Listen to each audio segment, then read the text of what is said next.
the most feared mafia boss in New York, was taping missing child posters to a rusted lamppost in the Bronx, hands trembling, desperate for the smallest clue about the son who had vanished a year ago, when a barefoot little girl walked up to him, staring at the photo like she had seen a ghost in her own kitchen. "Sir, that boy lives in my house," she whispered, tugging the sleeve of a coat that cost more than her family's rent for a decade. Alessandro Moretti froze. The paper slipped from his fingers. In that single sentence, spoken by a 7-year-old on a broken sidewalk, an empire built on 20 years of blood, silence, and iron loyalty began its final countdown, because what the boss was about to discover would collapse everything he trusted in one single night. Alessandro stood frozen on the cracked pavement, a stack of posters still crumpled in his fist. The wind lifted one from the pile and carried it down the alley, but he did not chase it. He was looking at the girl. Emma stood no higher than his hip. Her dress had been washed so many times its color had forgotten what it once was. Her feet were bare on the cold sidewalk, and her eyes brown, enormous, unafraid, held his the way a small candle holds a whole dark room. He knelt, the knees of his tailored trousers pressed into a puddle he did not feel. "Tell me about him," he said. His voice, which had commanded 50 men without rising, came out as a whisper. "Tell me everything you remember." Emma tilted her head, thinking. "He draws," she said. "He draws every day, mostly horses and boats, and sometimes a house with 2 windows on top and a big door." Alessandro's throat tightened. The estate on Long Island had 2 dormer windows above the main entrance. Matteo used to press his nose to the glass and wave at the gardeners. "What else?" he asked. "He cries at night," Emma continued. "Not loud, just quiet. And he says a word in his sleep. My mama says it means papa in Italian." Alessandro pressed his knuckles to his mouth. He nodded for her to keep going. "He has a stuffed elephant, gray. One ear is missing a button because he chews it when he is scared. And behind his right ear, there is a little mark shaped like a moon, like this." She traced a small curve behind her own ear with a finger no bigger than a matchstick. Alessandro's whole body went still. The scar, the half-moon scar Matteo had gotten at 3 years old when he had fallen against the edge of the marble fountain in the garden. Elena had held him through the stitches, and Alessandro had promised the boy a bicycle for being brave. No one outside the estate knew about that scar. No photograph on any poster had ever shown it. He rose slowly. His hands trembled, and for the first time in 20 years he did not try to hide it. "Can you take me there?" he asked. Emma looked up the street, then back at him. She considered him the way children consider the weather, without suspicion, without theater. Then she nodded and slipped her tiny hand into his. "Come," she said. "It is not far." She led him off the main avenue into a narrow alley where the buildings leaned toward each other as if sharing a secret. The Bronx unfolded around him in details he had never noticed before. A broken bottle glinting in the gutter, laundry strung between fire escapes, the smell of frying onions from an open window 3 floors up. His Berluti loafers, polished that morning by a man he paid a monthly salary to do only that, splashed through a puddle black with rain and oil. His $50,000 overcoat brushed against a wall where the paint peeled in long strips like old skin. He did not care. He did not slow. The little girl walked half a step ahead, her small hand warm and dry inside his, her bare feet making no sound on the wet asphalt. She hummed a tune he did not know, something a mother somewhere had once sung her to sleep with. Alessandro Moretti, the man whose name could empty a restaurant with a single phone call, followed a barefoot child through an alley he had never seen, and for the first time in 365 nights, he felt his heart beat like something alive rather than something wounded. He did not know, could not have known, that every step he took into that narrow alley was pulling his entire empire, brick by brick, into a trap that had been set for him long before Emma ever knocked on his door. The alley opened into a small courtyard, and Emma stopped in front of a narrow row house squeezed between 2 taller buildings. The number on the door was 47, painted by hand in white, on a background of faded silver blue. A cracked flower pot sat on the top step with a single geranium fighting to stay alive. "This is my house," Emma said, and let go of his hand. She climbed the 3 concrete steps on tiptoe and knocked, 3 small taps. Not loud enough to alarm, just enough to be heard. Alessandro stood at the bottom of the steps. His breath had gone shallow. He had walked into rival dining rooms with cocked pistols hidden under his jacket, and felt calmer than this. The door opened a crack. A woman's face appeared, dark eyes, hair pulled back, a dish towel over one shoulder. Rosa Rivera. She saw Emma first, and her mouth began to shape a scolding. Then her eyes lifted past her daughter, and she saw him. The color left her face in one clean sweep, The dish towel slipped from her shoulder to the floor. "Mama, this is the man," Emma said. "The one on the poster." Rosa did not answer. Her hand tightened on the doorframe until her knuckles turned white. From inside the house, a voice called a voice Alessandro had not heard in 365 nights. "Rosa? Who is it?" He stopped breathing. Footsteps, the soft slap of house slippers on old floorboards. And then she was there, wiping flour from her hands on the front of a plain sweater the color of ash, her hair tied low at the nape of her neck the way she used to tie it on Sunday mornings when she made bread. "Elena," she saw him. The wooden spoon in her hand fell to the floor with a hollow clatter that seemed louder than a gunshot. 6 years of marriage, 1 year of silence. All of it collapsed into a single hallway between them. Her lips parted. No sound came out. And then, from behind her legs, a small head peeked around the edge of her sweater. Dark hair, a curl on the forehead, brown eyes wide with the caution children learn when they have lived somewhere they were told never to leave. "Matteo." The boy looked at the strange man on his doorstep the way one looks at a face in a very old photograph, a face known and unknown at the same time. Alessandro's knees gave out. He did not choose it. He simply lowered onto the concrete step, as if his body remembered how to kneel before his mind did. His shoulders shook. The tears came without permission, without warning, without the discipline of 38 years. They fell on the coat he had bought in Milan, on the collar starched by a housekeeper he had fired last week for saying his wife was probably dead. His hands hung useless at his sides. There are moments when power means nothing, when wealth means nothing, when a name that empties rooms means nothing. There is only the heart of a father breaking open a chest that has been sealed shut for a full year, one bone at a time. Elena moved. She stepped past Rosa, past the fallen spoon, past the flour on her own hands, and placed herself in the doorway between her husband and her son. Her voice was low, steady, the voice of a woman who had rehearsed this sentence in her head every night for 12 months. "You cannot take him, Alessandro. Not into your world. Not into the house where the phone rings at 3 in the morning.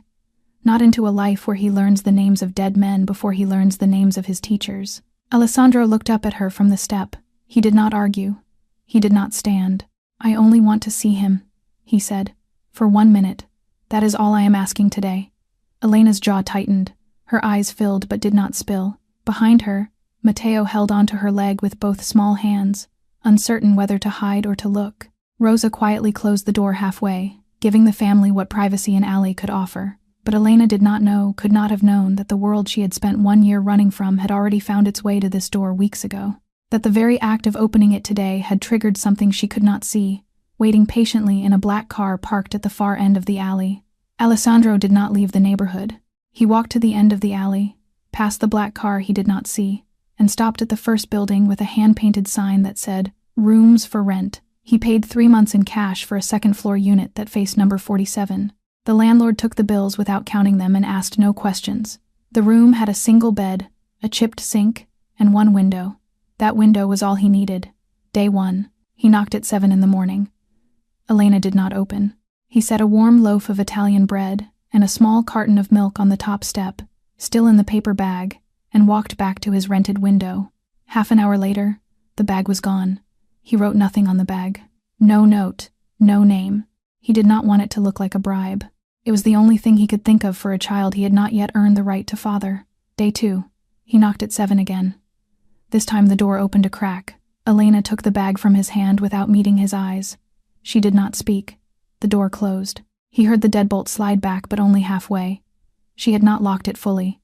He stood on the step for a long minute, staring at that unlocked door as if it were the first honest thing he had seen in a year. Day 3. It began to rain in the afternoon. A cold, thin Bronx drizzle that soaked through wool and did not stop. He did not go back to his rented window. He sat on the top step of number 47 all night. He carried no weapon.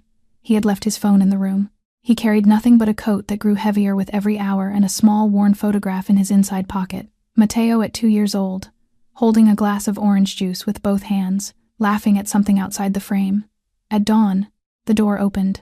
Elena stood in her house slippers, tying the sash of an old robe. She saw him soaked through, lips blue, shivering so hard the step beneath him seemed to shiver too. She stood in the doorway for a long time and said nothing. He stood. He did not wipe the rain from his face. "Elena," he said. His voice cracked on her name. "I am not here as a boss. I am here as a husband who has slept alone for 365 nights, as a father who has searched for his son in 127 neighborhoods. I am not begging you to come back for me. I know I do not deserve it. I am begging you to let my son see his father's face for 1 week. Just one." She said nothing. He went on, the words breaking as they came. "I swear on my mother's soul, if you give me this chance, I will protect the two of you with everything I have. I will let Matteo grow up like a normal boy. Public school if you want it. Soccer in a backyard. The names of every classmate on his tongue. He will never see what I saw when I was 5 years old. I promise you." Elena looked at him. The man who had once walked into rooms trailing Italian cologne and eyes sharp as a blade, now standing in the rain with muddy shoes and shaking hands. For the first time in 6 years of marriage, she felt what she had spent all those years searching for and never finding. Sincerity so complete, it had no cover left. It was not power speaking. It was a man breaking speaking. Matteo appeared behind her, dragging his gray stuffed elephant by one ear. He looked at his father, then at his mother. Elena crouched down and whispered something into his ear that Alessandro could not hear. Matteo let go of the elephant. He walked out of the doorway on his bare feet, across the cold, wet tile, and wrapped both arms around his father's leg. Alessandro dropped to his knees on the concrete. He pulled his son against his chest, and this time he did not try to hold the tears back. Elena stepped out into the drizzle and placed one hand very lightly on his shoulder. It was small. It was enough. "All right," she said. "We will come with you." At the far end of the alley, no one noticed the black car with tinted windows that had been parked there since before sunrise. No one noticed the phone rise slowly behind the driver's side glass, or the 3 quiet clicks of a shutter capturing a father, a mother, and a son embracing on a wet Bronx doorstep. The photographs were already being sent to a number saved under only a single Sicilian letter. 2 days later, the Moretti estate lit up for the first time in a full year. Every window on the 2nd and 3rd floors glowed amber. The gardeners had cut back the ivy from the front gate. The great chandelier in the main hall, untouched since the morning Elena had left, had been cleaned bulb by a housekeeper who wept quietly while she worked. The whole house seemed to be exhaling, as if it had held its breath for 12 months and had only now remembered how to be a home. Alessandro had written the guest list himself. 12 names, no more. Marco Ricci and 2 of the organization's oldest capos who had known Elena since her wedding day, Dr. Rinaldi, who had delivered Matteo. And, in a decision no boss before him would have made, the Rivera family, Rosa in a borrowed navy dress, and Emma in white patent shoes that were half a size too big, invited as guests of honor so that Matteo would have his friend beside him on his first night home. Elena wore a simple black dress, nothing more. She had refused every gown Alessandro's assistant had laid out on the gassed bed. On her left hand, for the first time in a year, sat the wedding ring she had kept hidden in a cookie tin in Rosa's kitchen. It felt heavier than she remembered. She did not recognize this house anymore. Every time she crossed the marble foyer, the click of her heels came back to her as an echo she did not know. Rooms she had once called hers now smelled of a stranger's polish. She kept her hand on Matteo's shoulder whenever the boy was near. Matteo did not notice any of it. He was running through the garden with Emma, chasing fireflies that had come out too early in the season. His laughter reached the 2nd floor through the open study window, clean, loud, the laugh of a child who had forgotten to be afraid. Alessandro stood at that window, one hand on the sill. Marco stood beside him, silent for a long moment. "Boss," Marco finally said, low enough that no one else could hear, "that is the face I thought I would never see on you again." Alessandro did not answer. He did not trust his voice. Dinner was served at 7. The long table was covered in white linen. Beeswax candles burned in silver holders. White roses ran the length of the centerpiece, not red, because Elena had never liked red roses. He had remembered that detail for 6 years, and had said it to the florist that afternoon without needing to think. The wine was poured, a Barolo 20 years old, that he had bought the year Matteo was born and kept sealed for a night exactly like this one. Elena rose with her glass. The table fell quiet. "I am not good at speaking in front of people," she said. Her voice was soft, but it carried. "So I only want to say one thing. Thank you, all of you, for waiting, and to a new beginning." She carried her glass to her husband and set it in his hand. He took it without looking away from her face. He rose in turn. "To family," he said, "and to what we almost lost." He drank, the first sip. A murmur of approval passed around the table. Conversation resumed, Marco telling a soft joke that made Dr. Rinaldi laugh into his napkin. Rosa leaning toward Elena to compare a spaghetti recipe from her mother's village. The second sip. Alessandro blinked. Something strange moved behind his sternum, a slow, closing hand, as if a fist had wrapped itself around his heart from the inside. He set the glass down on the linen and forced a small smile. Elena caught it at once. "Are you all right?" "I am fine," he said, perhaps a little tired. He raised the glass for the third sip. It never reached his mouth. The stem slipped between his fingers. The crystal struck the marble floor and shattered in a bright, terrible sound that cut through every laugh at the table. None of the 12 people in that dining room, not Marco, not Elena, not Alessandro himself, knew that the Barolo had been uncorked 30 minutes before the party began, in the estate's wine cellar, by a hand Alessandro had trusted for 32 years of his life. Alessandro staggered. His hand caught the edge of the tablecloth as his knees failed him. Silver dragged behind him in a slow, terrible avalanche. Plates, forks, the centerpiece of white roses, the burning candles, and everything struck the marble at once. A single flame leapt across the linen before Rosa, without thinking, threw a water pitcher over it. The room filled with the smell of wet wax and smoke. Marco reached him first. He was at his boss's side before the last candle had rolled to a stop, catching him under the arms just as his head began to fall backward. "Doctor! Rinaldi! Now!" Dr. Rinaldi, the only medical man in the house, present at the table by luck as much as by ritual, was already on his feet. He knelt beside Alessandro and pressed 2 fingers against the artery in his neck. The pulse was there, but wrong. Too fast. Uneven. He lifted an eyelid with his thumb. The pupil had contracted to a black pinpoint no bigger than the head of a nail. He knew that pupil. He had seen it once in a courier who had drunk from the wrong glass in Naples 11 years ago. "Poison," he said. His voice was quiet, professional, absolute. "Take him to the clinic. I need a gastric tube in his stomach in the next 4 minutes, or we lose him." Elena had already dropped to her knees on the marble beside her husband. Both her hands hovered above his chest. Trembling, unable to land, she was terrified of pressing on the wrong place, of making it worse. "Alessandro, Alessandro, open your eyes. Look at me, look at me." He was still conscious. His mouth moved, but no sound came. His lips had already begun to turn the color of ash. He could not speak, but his right hand found her wrist, closed around it, and did not let go, as if he were more afraid of her disappearing again than of dying. At the garden doors, Matteo stood frozen. Emma clutched his hand. The 2 children watched with their eyes gone huge and dry, too shocked to cry. Rosa understood without needing to think. She crossed the room in 3 strides, gathered them both against her hips, turned their faces into her body, and swept them out of the dining room toward the upper staircase before either child could see what came next. Marco lifted Alessandro off the floor. The boss was 6'3" and had never bent his knee before another man in his life. In Marco's arms, he weighed nothing at all, like a boy being carried from a schoolyard. They ran, down the long east corridor, past the portrait of the elder Salvatore Moretti glaring from the wall, through the double doors into the west wing where Dr. Rinaldi kept his private clinic 3 days a week, for a house that had always needed one. Gastric tube, IV lines, activated charcoal in slow, measured pushes. Rinaldi worked without stopping for 4 hours. His shirt sleeves rolled to the elbow, sweat down the side of his face.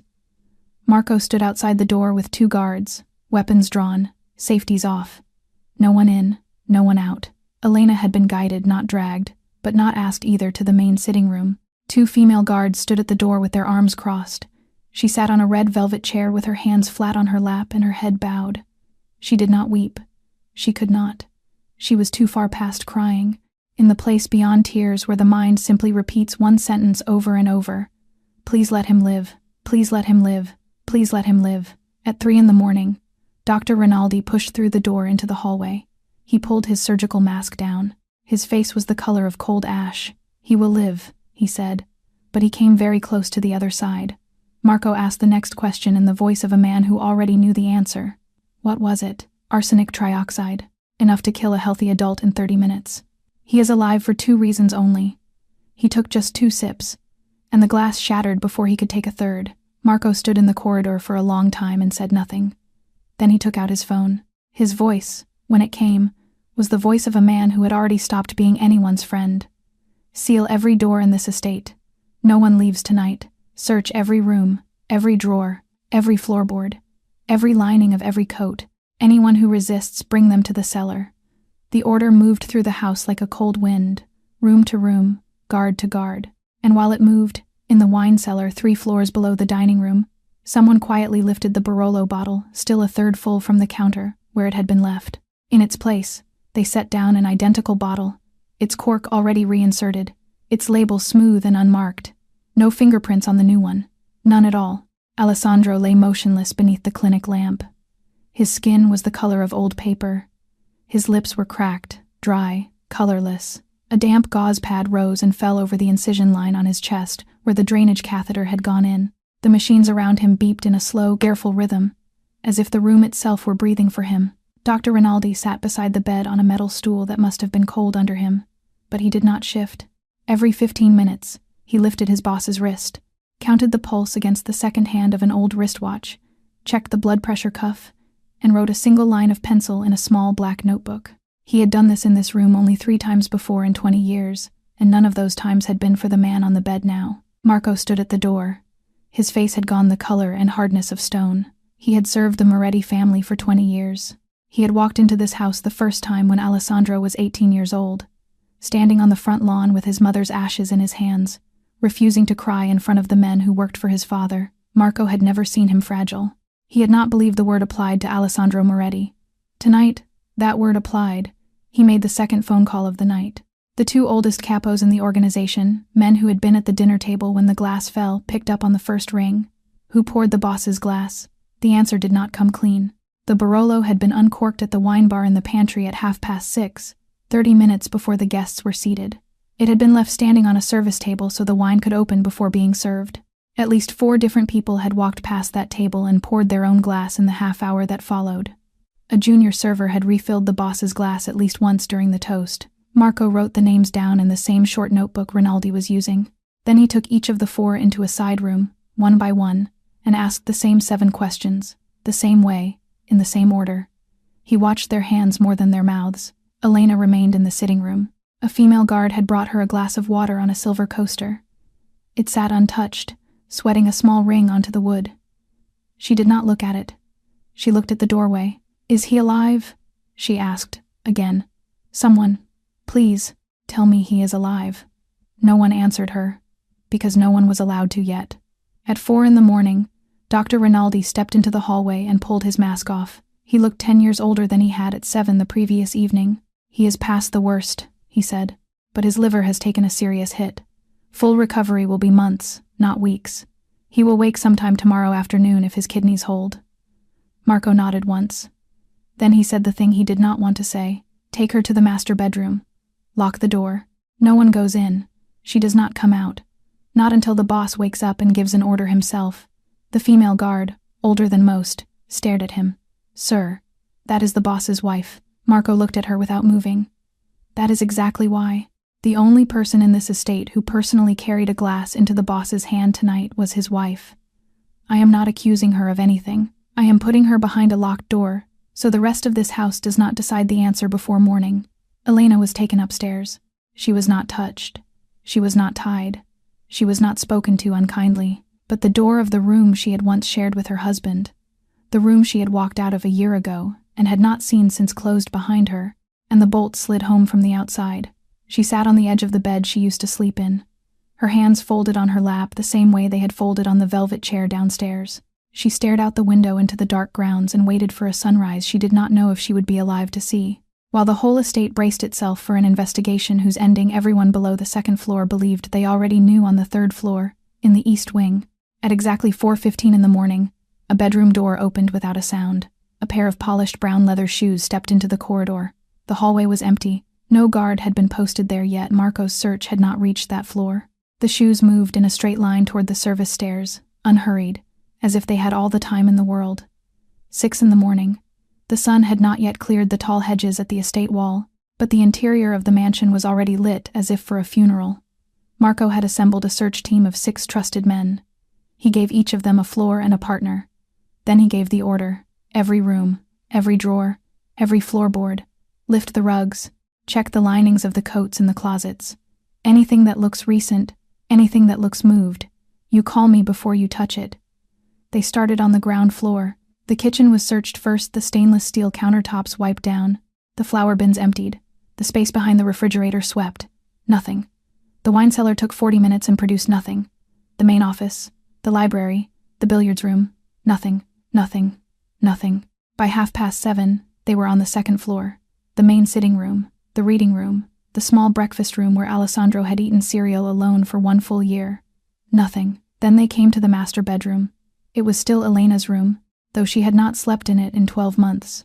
The room she had walked out of one afternoon last summer, with a small suitcase and the child. Alessandro had forbidden anyone to change a single thing in it. Her hairbrush still sat on the vanity where she had left it.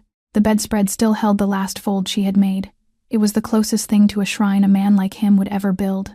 2 of Marco's men worked the room carefully, more slowly than the others. They opened the drawers of the vanity empty. They pulled back the doors of the wardrobe, only the old dresses she had left behind, hung in the order she had hung them. They lifted the mattress. They looked under the bed. Nothing. One of them, a younger man named Enzo, knelt on the carpet near the window to check behind the drapery. His right knee came down on the floor, and he felt something give, a single floorboard, just slightly loose beneath the rug. He lifted the corner of the carpet. He worked the tip of his pocket knife into the seam and pried the board up. "Boss Marco, you need to come up here, right now." Marco climbed the stairs without hurrying. Marco never hurried. When he reached the room, Enzo stepped back without saying another word. Inside, the small hollow beneath the floorboard, sat 2 things.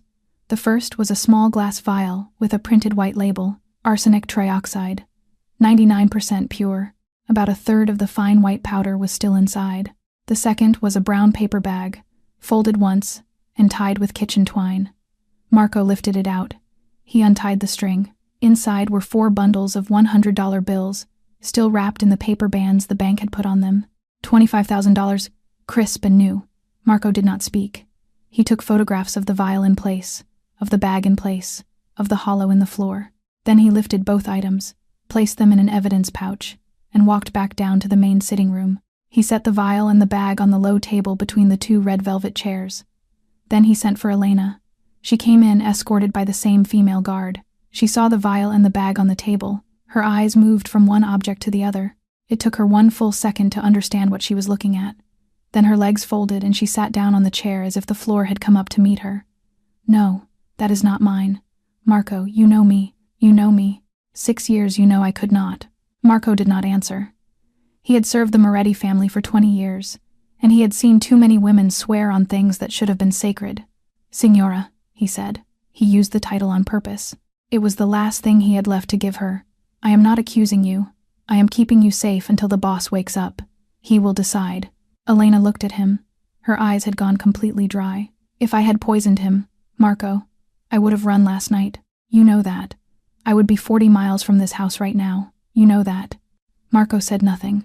It was exactly what he had been thinking since he had lifted the vial out of the floor. But there was the vial. There was the money. There was the hollow beneath the boards of her own room. And he was not allowed to let his instincts override evidence, not with the boss lying between life and death 2 hallways away. He nodded to the guard. Elena rose without being told. She walked out of the sitting room with her back straight and her chin level. She did not look at Marco as she passed him, but as she was led up the grand staircase toward the master bedroom for the 2nd time that night, a small shadow moved behind the marble column at the top of the landing. Matteo. His feet were bare. He had not been able to sleep. He had come down looking for his mother. He had seen the vial on the table. He had seen the money on the table. He had seen Marco's face. He had seen the 2 women in dark suits walking his mother back into a locked room. The 5-year-old did not move. He did not breathe. He memorized every face in that hallway. He memorized every door that opened and every door that closed. Something inside him, something older than his age, was already beginning to keep a list. Alessandro woke in the late afternoon of the next day. The light in the private clinic had turned a pale, slanting gold. He opened his eyes slowly, one at a time, as if he were not sure the room he was returning to was the same one he had left. His throat felt scraped raw from the gastric tube. His lips cracked when he tried to wet them. But his mind was clear, cruelly, completely clear. Marco was already sitting beside the bed when Alessandro turned his head. The right-hand man pulled his chair a few inches closer. He did not smile. He did not ask how the boss felt. Marco had never wasted words in 20 years, and he was not going to start now. "Boss, I need to give you the report." Alessandro nodded once. It cost him. Marco laid it out flat, without ornament. The uncorking time in the pantry, the 4 men who had poured from the Barolo, the way the missing 1/3 of the bottle had been silently replaced overnight with a clean one, the empty hollow under the floorboard of the master bedroom, The arsenic vial with a third still inside. The $25,000 in fresh bank straps. The room where all of it had been found. He did not decorate the sentences. He simply put them in the correct order and stopped when the last one was finished. Alessandro closed his eyes for a very long time. Long enough that Marco began to wonder if he had lost him again. Then, without opening them, he spoke. "Bring her to me." Elena was walked down from the master bedroom by the same female guard. She was not touched. She was not spoken to. 2 more guards took position outside the clinic door, weapons at their sides. She stepped into the room alone. She stopped just inside the doorway when she saw him. He looked so small on the hospital bed. The man who had once filled every doorway he walked through was now a shape under a thin white sheet. One arm connected to a drip, the other lying pale and still against the mattress. She crossed the room slowly. She knelt beside the bed. Her hand stayed folded in her lap. She did not dare touch him, as if her fingers, if they landed on his skin, might be counted as evidence. "Alessandro, it was not me. You know it was not me. I did not walk all those blocks back to you to kill you." Her voice did not shake. She had rehearsed this too, in the locked bedroom overnight, in the dark, in a whisper only the ceiling had heard. She had known she would be given one chance to say it. Alessandro looked at his wife for a very long time. He wanted to believe her. He wanted to believe her more than he wanted to draw another breath. But the evidence sat on his chest heavier than the poison had sat on his heart the night before. The cash, the vial, the hollow in the floor of the very room she used to sleep in. There are moments when the heart knows one thing and the eye sees the opposite, and a man is forced to choose which of the two to believe. Both choices are a betrayal of half of himself. He opened his eyes. "You will stay in this house. Not in a cell. Not in the cellar. In your old bedroom. No one will touch you. No one will speak a bitter word to you. Food will be brought. A doctor if you need one. But you will not leave that room until I am on my feet again and I have run this investigation myself." Elena nodded. She understood. She was not sentenced. She was suspended, held in the paws of a man who could not decide between what his heart knew and what his eyes had seen. She rose. She walked to the door. Her hand touched the frame. Then she turned back. "Alessandro, whatever you decide in the end, thank you for tonight. For not letting them take me to the cellar." She stepped out. The bolt slid home from the outside. Alessandro lay staring at the ceiling of the clinic. Every breath sent a dull ache through the right side of his chest where the drainage line had been. He thought about the last thing she had said. If she had truly poisoned him, why had she just used her final sentence to shield him from himself? 2 floors below, in the shadow beneath the long dining table where the search team had not thought to look twice, Matteo and Emma sat with their knees drawn up to their chins. The white tablecloth hung around them like the walls of a small tent. Emma held her friend's hand without speaking. She had learned, in one night, when a boy needed silence more than words. Matteo stared straight ahead at the strip of light coming in under the fabric. His face was very still. He had watched Marco set the vial on the table. He had watched his mother's knees fold. He had watched 2 guards walk her upstairs while everyone in the house whispered a word he now knew the shape of, even if he did not yet know how to spell it. Guilty. He knew his mother had not done this. Children know these things the way animals know weather, which meant someone else in this house had, and that someone was still inside these walls tonight. He was 5 years old. He had just made a decision no child his age should ever have to make. He was going to find out himself who had hurt his father. Matteo was handed into the care of Rosa and Emma. They had stayed on at the estate. Alessandro, before he had passed out at the dinner table, had already promised Rosa a life-changing gift for what she had done for his family. After the poisoning, that promise turned into something else. A quiet request from Marco, whispered at the door of the clinic, that the Riveras remain at the estate until further notice. Rosa had understood without needing the sentence finished. A child whose mother had been locked upstairs and whose father lay in a medical bed needed a woman in the house who would treat him as a boy and not as an heir. Matteo did not cry the way the adults expected. He sat in the corner of the playroom on the 3rd floor, the gray stuffed elephant tucked under one arm, staring past the open door into the empty hallway. He did not touch the toys arranged for him. He did not ask about his mother. He watched. Emma sat down beside him on the rug, cross-legged, close enough that their shoulders touched. "What are you thinking about?" she asked. Matteo took a long time to answer. When he did, he spoke slowly, the way he had begun to speak everything now. "Someone in this house is hiding something. I do not know who, but I feel it." Emma frowned. She considered his face carefully, the way she had considered Alessandro's on the sidewalk 2 weeks ago. "How do you know?" Matteo thought about it. He pressed his cheek against the elephant's soft ear. Because my mother did not do the thing they say she did, so someone else did. And that person is still here. Emma looked at him. She did not tell him he was wrong. She did not try to comfort him with the easy words adults reached for. She simply nodded, once, and slid her small hand into his, the same way she had slid it into Alessandro's on the sidewalk. Whatever her friend was about to do, she was going to be a part of it. That night, Rosa tucked them both into the twin beds in the playroom.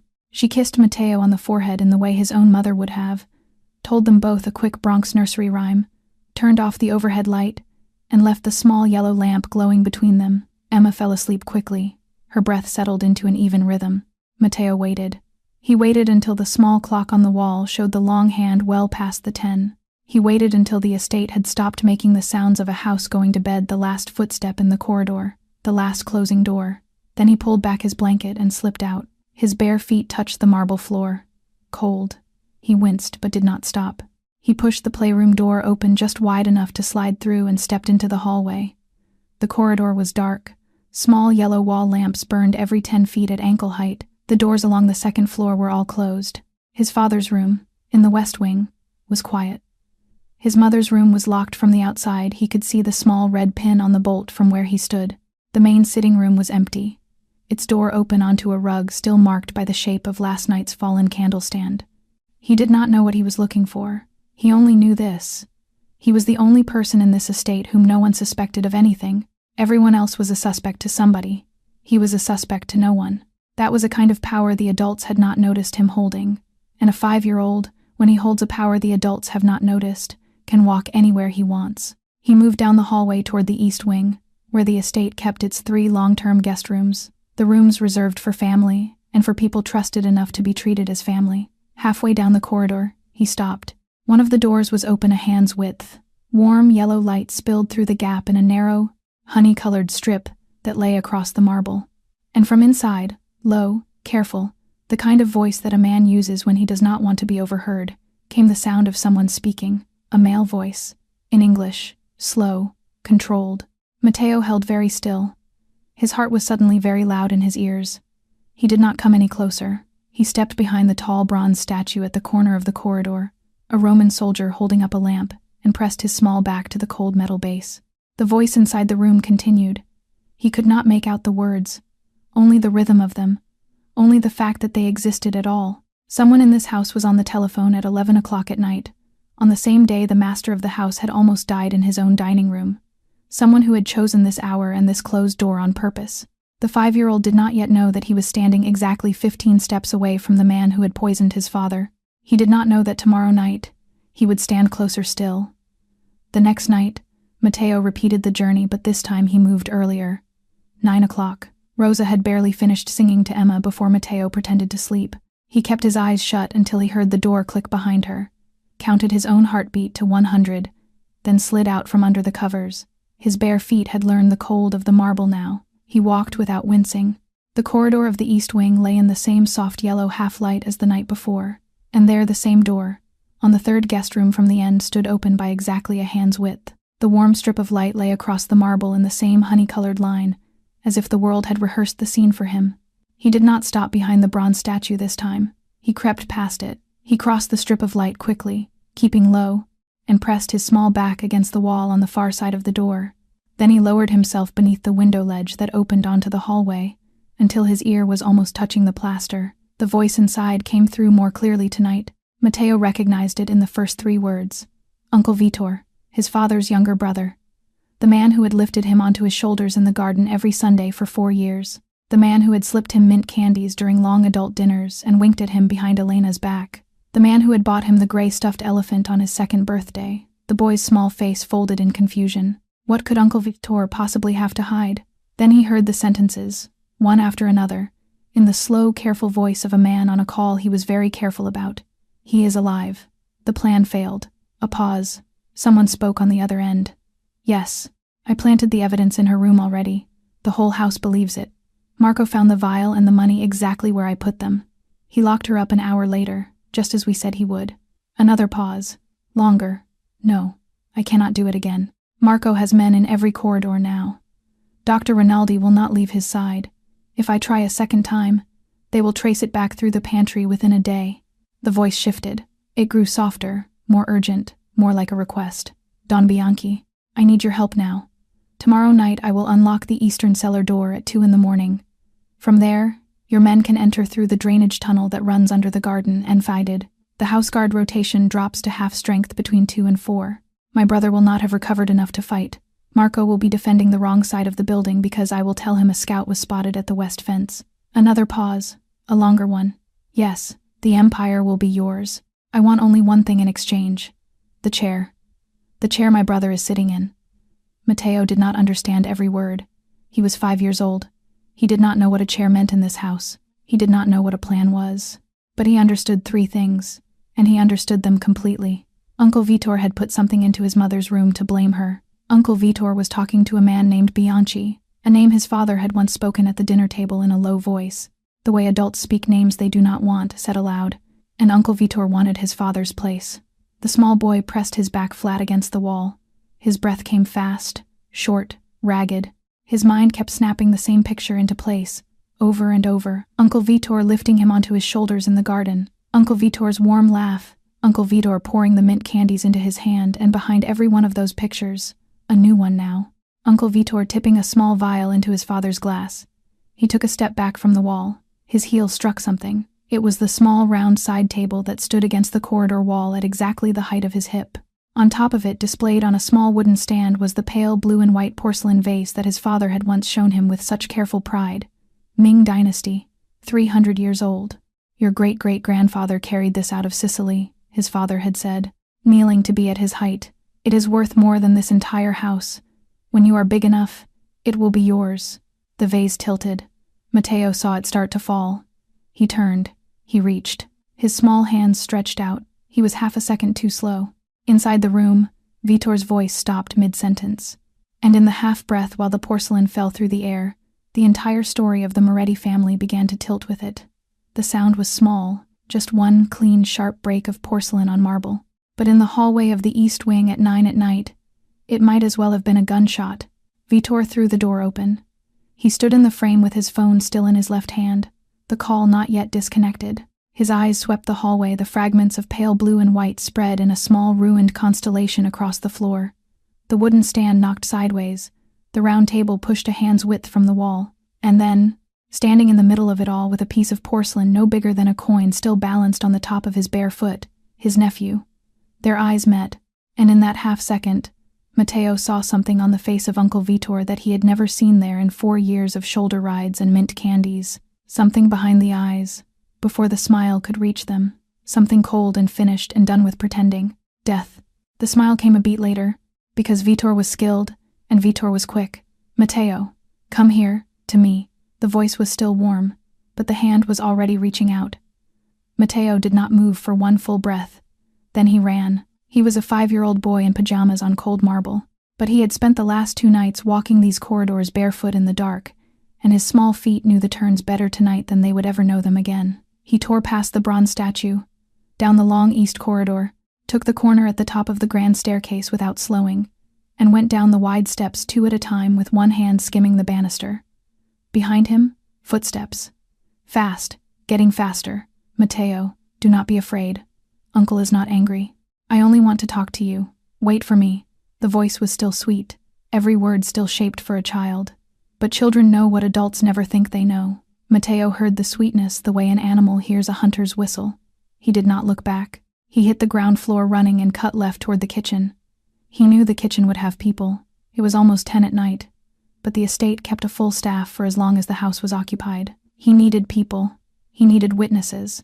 He burst through the swinging door and slammed straight into a pair of legs. Rosa was walking out of the kitchen carrying a small silver tray. On the tray sat a china teapot, a single porcelain cup, a small dish of sugar, and 2 of the almond biscuits she made herself. She had been bringing tea up to Elena in the locked master bedroom, as she had every evening for the last 3, because Marco allowed it, and Elena had eaten almost nothing else in 3 days. The tray tilted. Rosa caught it. She lowered it to the floor in one motion and dropped to her knees. Matteo, look at me. What happened?" He was shaking. His small hands were fisted into the fabric of her apron so tightly that her waist could feel the tremor running through him. Vitor stepped through the swinging door behind him. A heartbeat later. He was breathing hard, but by the time both feet were fully into the kitchen, the smile was back on his face. Charming, a little apologetic. The face of an uncle whose nephew has just been caught doing something naughty. "Ah, so sorry, Rosa." The little one just knocked over an antique vase upstairs. 300-year-old porcelain. My great-grandfather's. I was going to give him only a small scolding, you know how I am. Please take him back to his room. I will handle the mess myself. 4 kitchen staff were still visible. 2 at the sink, 1 at the grate range, 1 arranging bread on a wooden board. Their eyes had lifted at the sound of the door bursting open. They were watching now, quietly, the way domestic staff of a house like this had learned to watch without turning their heads. Rosa did not answer Vitor right away. She looked at Vitor first, a man she had shaken hands with at least a dozen times over the last 6 years at holiday dinners at the Rivera house before Elena's escape, at coffee gatherings, at a christening. Then she looked down at Matteo, at the small white knuckles buried in her apron, at the way his whole body was trying to disappear inside her legs. A mother's instinct is one kind of knowing. The instinct of a woman who has raised a daughter alone in the Bronx for 7 years, who has learned to read the difference between a man smiling because he is happy and a man smiling because he is trying to hide something behind. His teeth is another kind of knowing entirely. She rose slowly, without hurry. She lifted the tray from the floor and set it carefully on the kitchen table. Then she bent down again and lifted Matteo into her arms. "Signor Vitor," she said, in a voice as ordinary as if she were declining a second helping of pasta. "Please, let me apologize on his behalf. I will take him back to his room and clean the broken porcelain on the way. There is no need to trouble yourself." Vitor did not answer for a full half-second. She saw the hesitation. She saw him consider closing the 6 feet between them and simply taking the child out of her arms. And she saw him remember the 4 kitchen staff, the one at the range who was known to be Marco's cousin. The fact that Marco himself was somewhere on the 3rd floor and the internal phone was on the wall 3 steps from the sink. The smile widened. "Very well. Thank you, Rosa. I appreciate it." Rosa walked out of the kitchen through the far door, the one that led into the service corridor rather than back into the main hall. Each step was slow. Each step was steady. She did not look back, but she did not turn toward the guest wing where Matteo's playroom was. She turned the opposite direction, toward the west staircase, the one that climbed to Dr. Rinaldi's private clinic where Alessandro lay. Vitor could not follow her. He had to go back upstairs, right now, to gather the broken porcelain and more urgently to end the call still open on the phone in the guest room. The moment the door of the west stairwell clicked shut behind them, Matteo pressed his mouth against Rosa's ear. He whispered words she would remember for the rest of her life. "Signora, Uncle Vitor is the one who put the poison in Papa's glass." Rosa did not stop at the top of the stairs. She carried Matteo the full length of the west corridor with the boy still curled against her shoulder, his small arms locked around her neck, his cheek pressed into the collar of her dress. She walked past the closed doors of 2 empty guest rooms. She walked past a housekeeper who tried to greet her and got nothing back but a look that closed the woman's mouth. She stopped only at the door of Dr. Rinaldi's private clinic. Marco was standing there. He was leaning one shoulder against the wall beside the door with his arms folded, the way he had stood every night of the last 3. He straightened when he saw her coming. His eyes went first to her face, which was the face of a woman who had decided something on the walk here, and then to the small bundle in her arms. "Rosa, this is not the hour. The boss needs to hear this now," she said. Her voice was low. It did not rise, but it did not bend either. "Not tomorrow morning. Now." Marco looked down at Matteo. The boy had lifted his head just enough for one dark eye to show, and in that one eye, Marco saw something that stopped him from arguing. It was a kind of horror that a 5-year-old should not know how to carry. He had seen that look before, but only on adults, and only on the ones who had seen a thing they could not unsee. He turned the handle. The door opened. Alessandro was sitting up against the raised back of the medical bed. His face was still pale. An intravenous line still ran into the back of his left hand. Dr. Rinaldi rose from the chair in the corner and, without being told, quietly slipped out through the far door to give the family the room. Alessandro's eyes moved from Rosa to the child in her arms. "What is it?" Rosa did not answer. She crossed the room, sat down on the edge of the bed at his hip, and lifted Matteo carefully onto his father's lap. For a long moment the boy said nothing.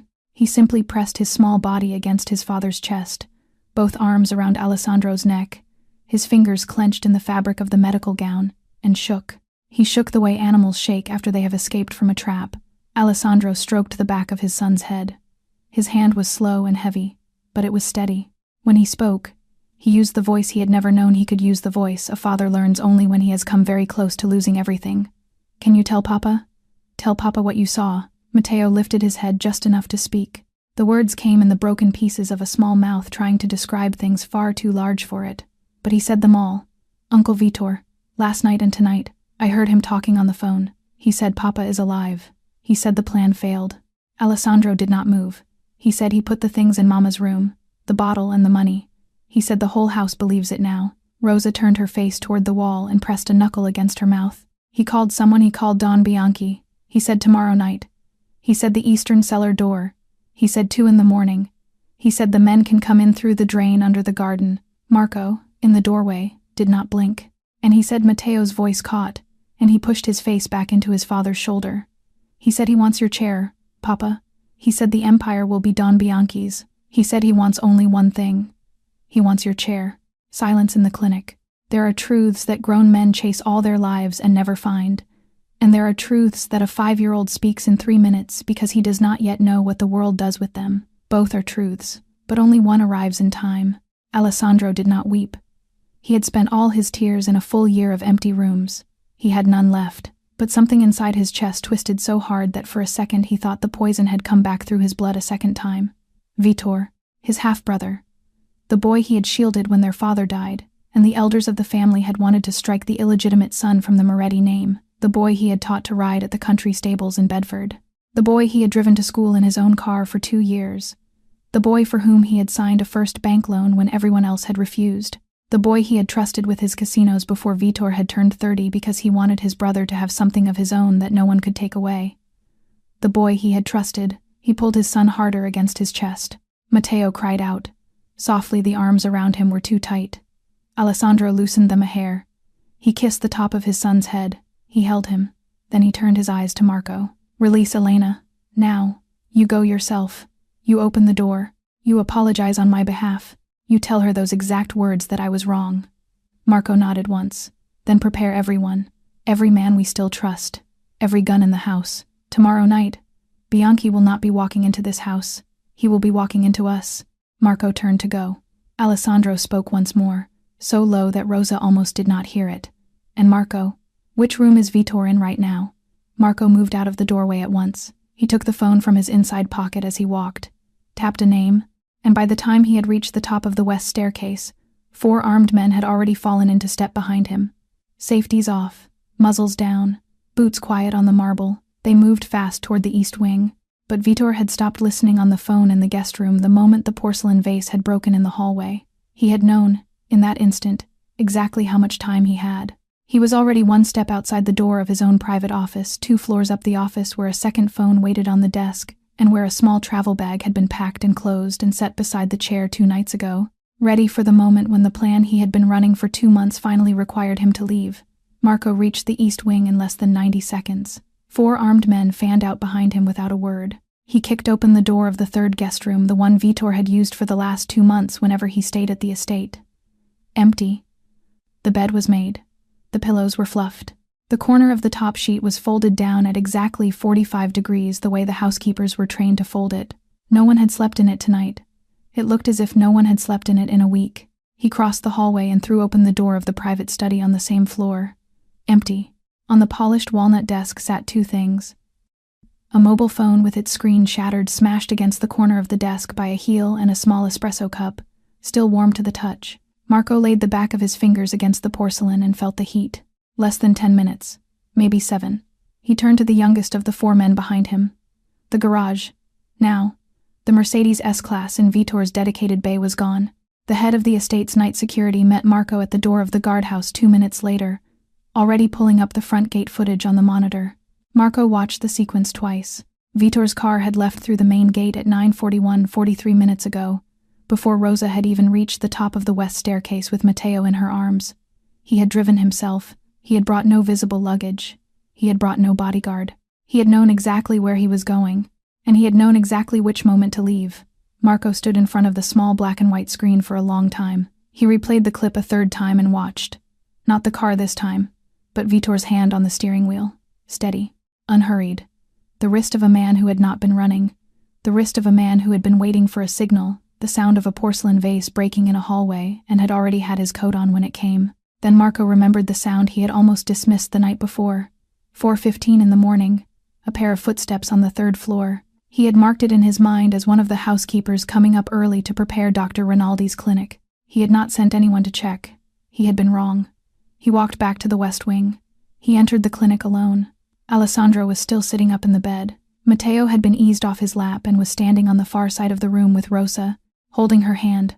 The boss looked at Marco's face and, before Marco could say a word, read every sentence he was about to say. "So it is true." That was all Alessandro said. Marco nodded once. He left 43 minutes ago, alone, through the front gate. He knew when to move. Alessandro sat still for a long moment. Then he asked for one thing. "Bring Elena to me." Elena was brought down from the master bedroom by the older female guard. The bolt was slid back for the first time in almost 3 days. She was told nothing on the walk down. When she stepped into the clinic and saw her husband sitting on the edge of the medical bed, not lying on it, sitting on its edge, both bare feet on the marble floor, one hand shaking as it steadied against the mattress, she went cold. Because the only reason she could imagine for him wanting her brought like this was to hand down a sentence himself. He looked at her. And then he did the thing that a man in his position, in this house, in this life, was never allowed to do in front of anyone. He lowered himself off the edge of the bed and onto the marble floor. Both knees, both palms. The intravenous line went taut and pulled painfully at the back of his hand. He did not care. He knelt in front of his wife. "Elena, I am sorry. I doubted you. I locked you upstairs. I let this entire house look at you as if you had tried to kill me. I do not deserve you. I did not deserve you before, and I certainly do not deserve you now." Elena burst into tears, not because she had been vindicated, not because the truth had come out, but because her husband was on the floor of a clinic in front of Marco and Rosa and everyone the sound would carry to. She crossed the room in 3 steps, pulled him up by both arms, and threw herself against him hard enough that the intravenous line ripped free of his hand and a thin red thread ran down his wrist. Neither of them noticed. "I am not angry with you, Alessandro. I am angry at the world that taught you to suspect everyone, even the one person who walked all those blocks back to find you." They held each other for a long time. Neither spoke. Then a small voice said "Papa" from the doorway, and Matteo Rosa's hand releasing his ran across the marble floor and threw himself into the small space between them, 3 of them on the edge of the medical bed. No one said anything. No one needed to. Alessandro looked over his wife's shoulder, through the tall window, out toward the lights of the city that lay beyond the estate wall.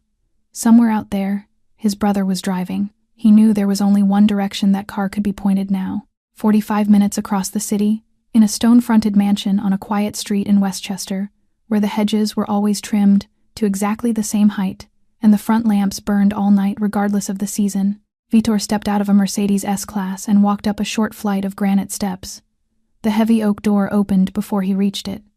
Don Salvatore Bianchi stood in the doorway, silver hair combed back, a silk dressing gown tied at the waist, and in his hands, 2 crystal glasses of whiskey, already poured, one held out toward Vitor with a smile that had been waiting for this exact moment for 2 months.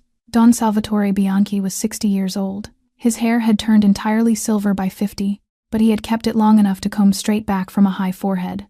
His eyes were the pale blue of a man born in Sicily, who had lived in New York for 40 years. He had the kind of face that had learned very early how to smile at people it was already planning to bury. He led Vitor into the study at the back of the house, a room lined in dark walnut, a small fire burning low even though the night outside was not cold, one lamp lit in the corner. He set both glasses down on a low table between 2 leather chairs and pushed the fuller of the 2 across the surface until the crystal touched Vitor's hand. "Sit, son. You did the right thing coming here. I have been waiting for you since last night." Vitor sat. He lifted the whiskey. He drank it in one long swallow. His hand trembled a little as he set the glass back down. It was not fear. It was the specific tremor of a man who has spent 2 months of his life pretending to love the brother he intends to destroy, and who has just walked, for the first time, into a room where he no longer has to pretend. "The old plan is finished. My nephew heard the call last night. The whole estate is looking for me right now." Bianchi nodded slowly. His expression did not change. "I know. I have already been told, but I have a new plan. Tomorrow night, they will be waiting for us at the eastern cellar door, so we will not come through the cellar. We will come from all 4 sides at once.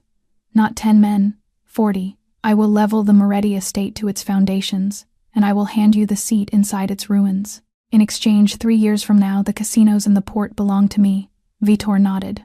The tremor had left his hand entirely. Bianchi lifted his own glass, swirled the amber liquid, and let his voice slide into something as smooth as olive oil poured over warm bread. "And the wife? The boy?" Vitor was quiet. The pause stretched. It stretched long enough for the fire to snap once in the grate. It stretched long enough for a man in the corner of the room, a man Vitor had not yet noticed, standing very still beside a tall, dark cabinet, to lift his eyes and take note. "You will not touch Matteo. That is my only condition. Elena, I do not care what you do with her. I do not owe her anything. But the boy lives. He goes untouched. He does not even see the fighting." Bianchi laughed. It was a soft, patient laugh. He rolled the glass between his palms. "You have a heart, son. That is the weakness of the Moretti family. It is the weakness that kept your brother on his throne for 20 years because he has one. 2. It is the weakness that has kept you off that same throne. And now, here you are, carrying that same weakness right into a bargain with me." Vitor's brow tightened. "Do you agree or not?" Bianchi lifted his glass. He tapped the rim of Vitor's, very lightly. "I agree. Tomorrow night, 2 in the morning, your job is to arrive at my west warehouse by midnight. From there, we go together." Vitor set the glass down. He rose. He extended his hand across the low table. Bianchi took it. The handshake was firm and brief. Then Vitor turned toward the door. He did not see Bianchi's other hand. Behind Vitor's back, the old man lifted his left hand from the arm of the chair and held 3 fingers up, folded neatly at the second knuckle. The man in the corner of the room, the one Vitor had never registered, inclined his head 1 careful inch. The signal was not in any book. It did not need to be.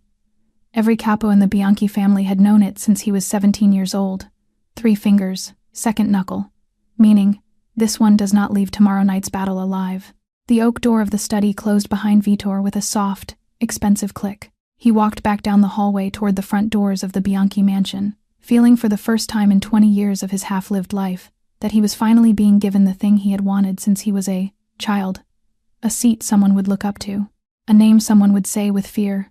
A father, somewhere, watching from the sky and seeing him at last. He did not know that the man he had just shaken hands with had already sold him. By midnight, every light in the Moretti estate was out. The trap had been prepared across 20 long hours. Marco had recalled every man he still trusted, 15 in total, the whole of what remained of the family's inner circle after 20 years of loyalty tests. He had staged them at the 4 sides of the building, 2 on the roof of the west wing with rifles, 3 in the main foyer behind the marble columns, 4 in the east corridor covering the cellar door, the one Vitor had promised to unlock, 3 at the south garden, 3 in reserve at the ground floor landing. Elena, Matteo, Emma, and Rosa had been taken down to the safe room beneath the estate. It was buried under 2 floors of concrete and steel, a room the elder Salvatore Moretti had built in 1978, when a rival family had put a bomb under his sedan and missed him only because he had been late leaving Mass. The door weighed 600 pounds. It could not be opened from outside without a key that Alessandro had handed personally to Elena 2 hours before. But Bianchi had sent 40 men, not through the eastern cellar door. Bianchi had never trusted Vitor's word beyond one use. He had split the 40 into 6 teams and sent them in from every direction at once. From the roof, from the south garden windows, from inside the garages, from the western drainage tunnel, from both the front gate and the smaller service gate at the rear. The battle broke open at exactly 2:10 in the morning. Glass shattered in the main sitting room as a rifle round came through the tall south window. Bullets tore across the red velvet drapery. The great crystal chandelier that had hung above the front hall for 40 years took a burst of automatic fire and came down in the middle of the corridor, exploding across the marble in shards that slid and glittered like a fall of dry snow. Blood pooled on both sides before 10 minutes had passed. Marco's men were trained fighters, veterans of 2 decades of quiet violence. But 40 against 15 was still 40 against 15. Marco fought on the ground floor, defending the base of the main staircase with an MP5 held tight against his shoulder. A round punched through his left shoulder in the first minute. He rolled the weapon into his right hand without breaking his stance. Another round grazed the side of his cheek, laying open a shallow red furrow from the corner of his mouth to his ear. He blinked once. He kept firing. 2 floors down, in the safe room, Elena sat on the concrete bench with her back against the wall. Matteo was pressed into her side, his small face buried into her ribs. Emma sat on her other side, holding Matteo's hand across their laps. Rosa stood in front of them all, her body squared between the children and the door. In her right hand was a small nickel-plated pistol Marco had pressed into her palm 5 minutes before he locked them in. It was the first time in her 38 years she had held a gun. Her hand did not shake. Alessandro was upstairs. He was not fighting. He was still too weak. The bandage around his chest was tight, and every deep breath sent a slow ache through his liver. He sat instead in the leather armchair of his private study on the second floor, the study that had belonged to his father, and to his father before him. One lamp burned on the great walnut desk. He had turned off every other light in the room.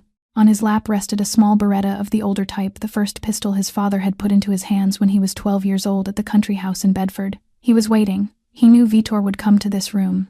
This was the seat. This was the office his father had ruled the family from for 30 years. If Vitor wanted the chair, he had to walk through this doorway to sit in it. And Alessandro knew his brother well enough, better than his brother now knew himself, to be certain Vitor would not let Bianchi's men reach it first. He would lead them here personally. He would want to be the first hand on the desk. 40 minutes passed. The gunfire began to thin.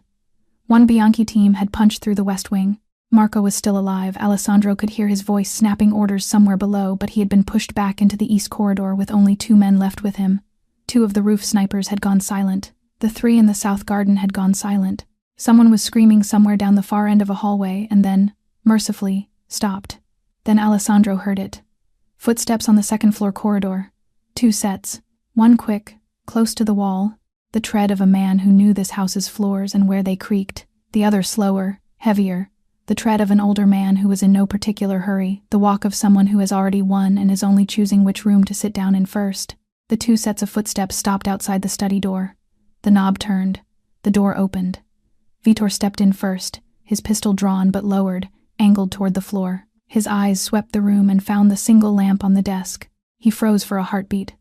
Behind him, through the open doorway, Don Salvatore Bianchi walked into the light unhurried. A small automatic in his own right hand, 2 of his bodyguards taking positions at his flanks with their weapons raised at chest height. 4 men, 1 lamp, and Alessandro Moretti, rising slowly from the leather armchair behind his father's desk, with a Beretta already in his hand, waiting for all 4 of them to step fully into the narrow gold pool of light he had left burning for exactly this moment. Alessandro raised the Beretta and pointed it at his brother's chest. Vitor raised his own pistol and pointed it back. But their eyes met across the narrow gold pool of lamplight, and what passed between them was not the look of 2 enemies. It was the look of 2 strangers who had once shared a house, and who were now trying, in a single silent second, to remember exactly when and how they had become this to each other. Bianchi did not step forward. He remained at the doorway with his 2 guards a half pace behind him, their weapons half raised. The old Sicilian understood the room he had just walked into. This was a Moretti brother moment. It did not require his participation yet. Alessandro spoke first. His voice came out rough. It had not fully returned since the arsenic, and his throat still felt scraped along its whole length. Vitor. Why? The pistol did not lower. I gave you everything. I stood in front of the family when father wanted to strike your name from the Moretti rolls. I taught you to ride at Bedford. I drove you to school for 2 full years in my own car. I signed the first bank loan of your life when no branch in New York would touch you. I gave you the casinos before you were 30 because I wanted you to have something that was yours alone. Why? Why is it you? Something inside Vitor broke. Tears came, real ones, the kind that a man does not choose to shed, that push their way out of the eyes despite every muscle in the face trying to hold them back. His shoulders shook. His breath came ragged. His pistol did not move an inch from Alessandro's chest. Because your everything never had my name inside it. The words came out low at first, and then they came faster, 20 years fast. You gave me the casinos, Alessandro. But when the guests arrived, you introduced me as your brother, never as Vitor Moretti. My name was a footnote at your table. You signed my first bank loan, but the paper was in your name, and the bank manager shook your hand, not mine. You stood in front of father when he wanted to remove me, but father still would not look at me, not once, not in 40 years of his life. I was the illegitimate son he never had the courage to introduce at a family dinner. Every time he looked at you with pride. Every time he looked at me the way a man looks at a mistake he has to keep quiet about. Vitor's voice did not stop. It had been rehearsed for 2 decades, and it needed to be spoken all at once. It was me. All of it. I opened the Barolo in the wine cellar 30 minutes before the dinner started, and I poured the arsenic in myself. I planted the vial and the $25,000 in her floor at 4:15 in the morning while your men slept. I called Don Bianchi 2 months ago, before you even found Elena, before Emma ever knocked on her mother's door. He was already my second phone number before you knew your son was alive." He drew a shuddering breath. "I only wanted, one time in my whole life, to sit in the chair that father always looked at, not because I wanted the power. I wanted the power because I wanted him to look at me, from wherever he is now, from above, just once to see the way he used to look at you, but pointed at me." Alessandro lowered the Beretta 1 inch. Not because he trusted his brother, not because he had forgiven him.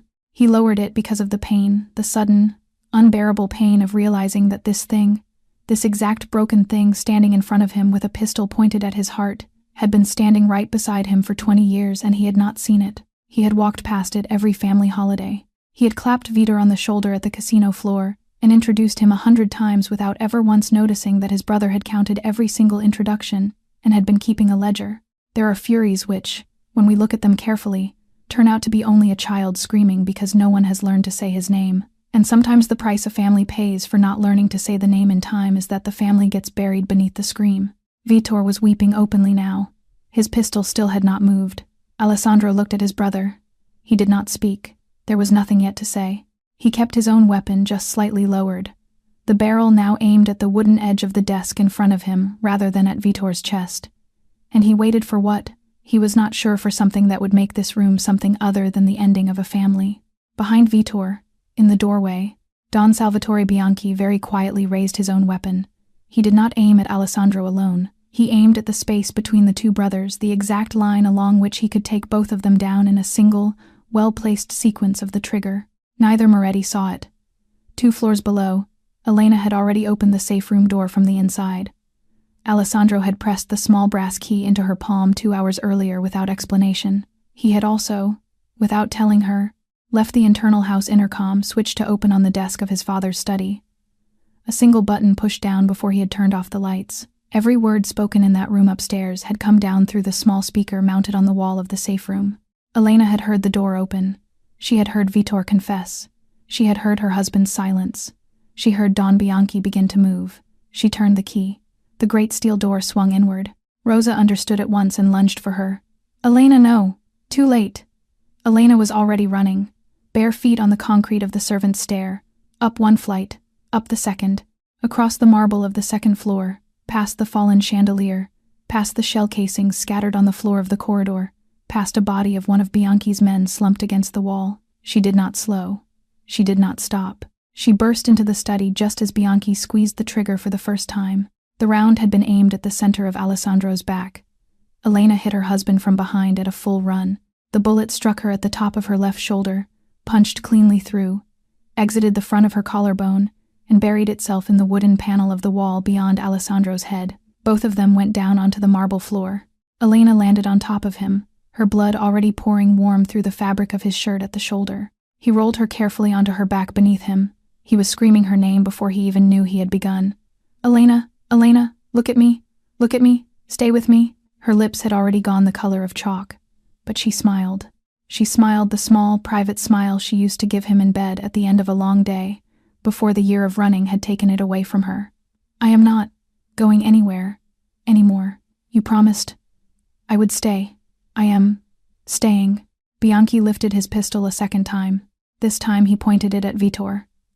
Vitor stood frozen in the middle of the room. He did not understand. He had believed himself 2 minutes away from being the head of the Moretti family. He had believed himself already the winner. Bianchi laughed.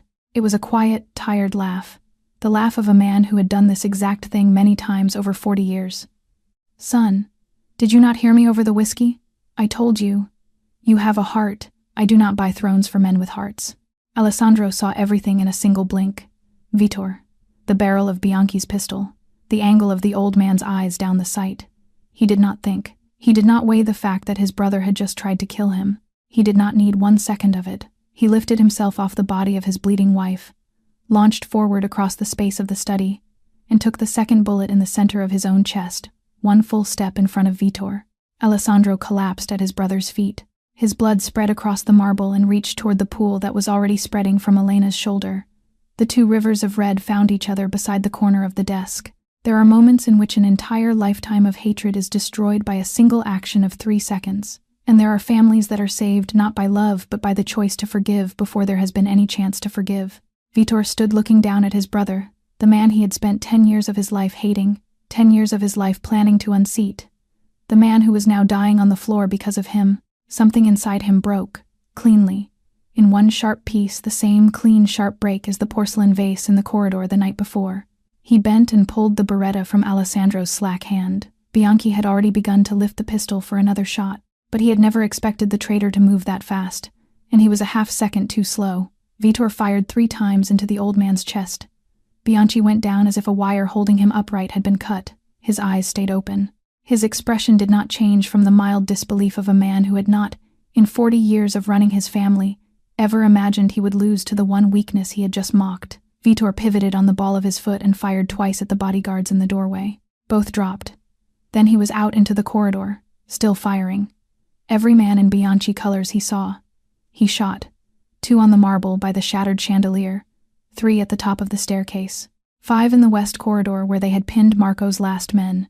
He did not aim from any particular stance. He simply pointed and pulled the trigger, again and again, until the slide of the Beretta locked back empty. When the last casing rang against the floor, he stood in the middle of the second-floor hallway. Blood was everywhere, on his shoes, on the walls, on the marble beneath him. Smoke rose from the barrel of the pistol still in his hand. Marco dragged himself up the last 3 steps of the grand staircase on one bad leg, blood running down his sleeve, and saw the scene. For a full second he did not understand what he was looking at. Vitor turned. He walked back to the study. He knelt beside his brother on the marble. He gathered Alessandro against his chest with both arms, cradled the head against his own shoulder, and began to weep in a way that no adult should ever weep in front of another human being. "Brother, please. Please do not die. Please, please. I am sorry. I am sorry. I am sorry." Elena, beside them, was going pale, but she was still breathing.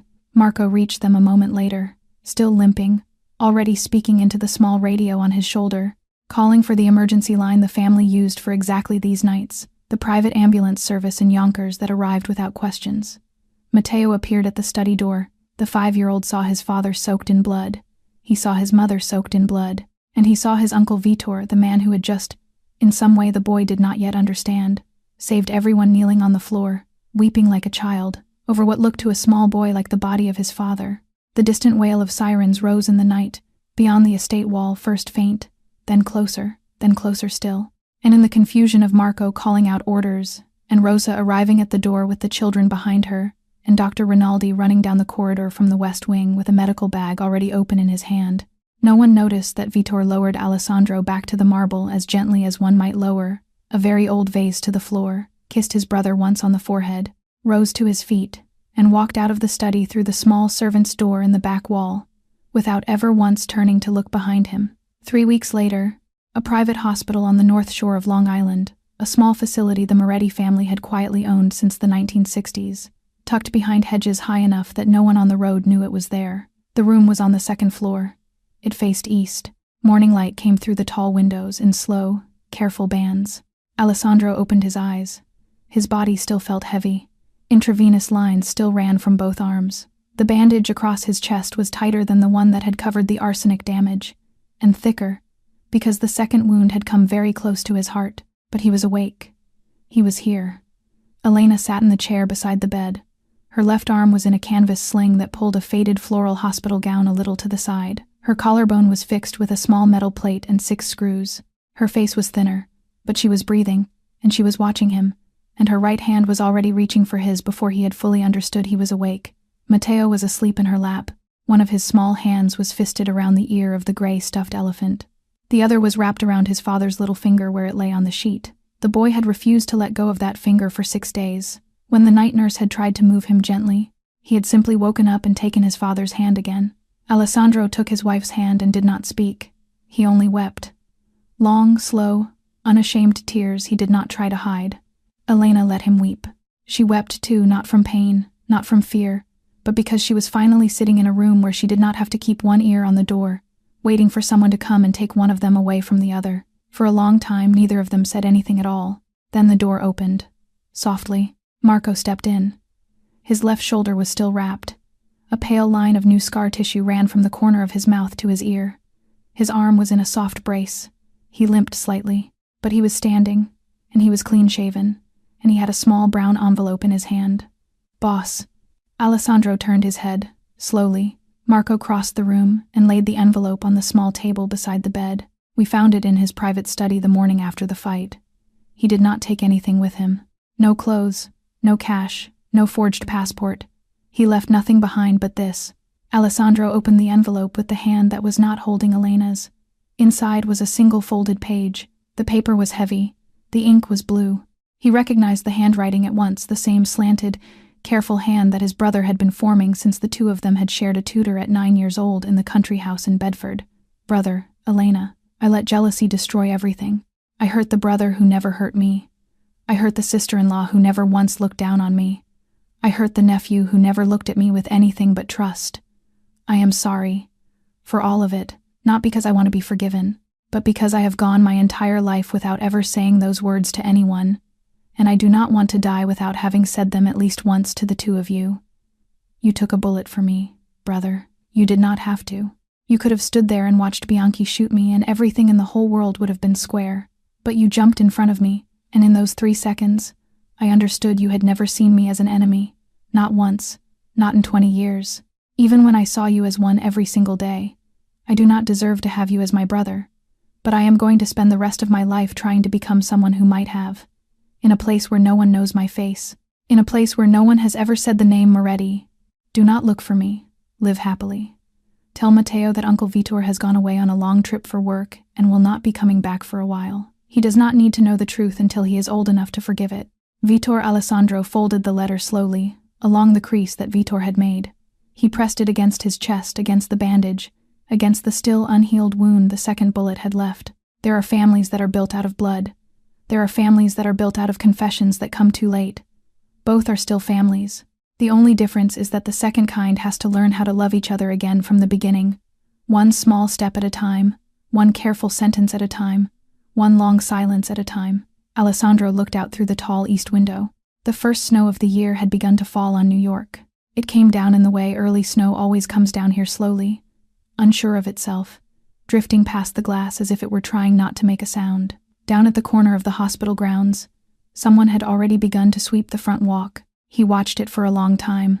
Then, very quietly, he turned his head against the pillow and looked at his wife. He knew it was time to leave. 6 months later, a small wooden house sat on the edge of a coastal town on the western shore of Portugal. The roof was tiled in the warm, faded red that all the roofs in that town wore. The front windows looked directly out onto the blue Atlantic, and in the small front yard grew an old lemon tree that had been there longer than the house itself. In the spring wind, its leaves smelled of citrus and salt. Alessandro, who now, on every piece of paper he carried, was named Antonio Ferrara, worked in a small boatyard below the harbor. He apprenticed under an old man named Duarte, who did not ask where he had come from, and who had accepted the newcomer, the way seaside towns accept newcomers everywhere. His hands, which had once counted millions of dollars every month, were now calloused from wood chisels and marine paint. He learned the Portuguese language in the evenings, sitting cross-legged on the wooden floor of the front room, repeating the words after his son from a bright green picture book. Elena taught English to the local children twice a week at the small church at the top of the hill every Tuesday and Thursday afternoon. Her left arm still went a little stiff when the weather turned cold, and there was a small, pale scar at her collarbone that never quite faded. But she did not complain.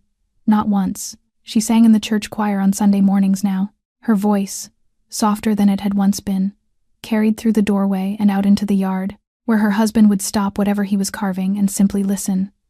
Matteo, who was called Marco Ferrara, now was 6 years old. He ran barefoot along the beach every afternoon with a yellow mixed-breed puppy the family had taken in from a neighbor. He no longer cried at night.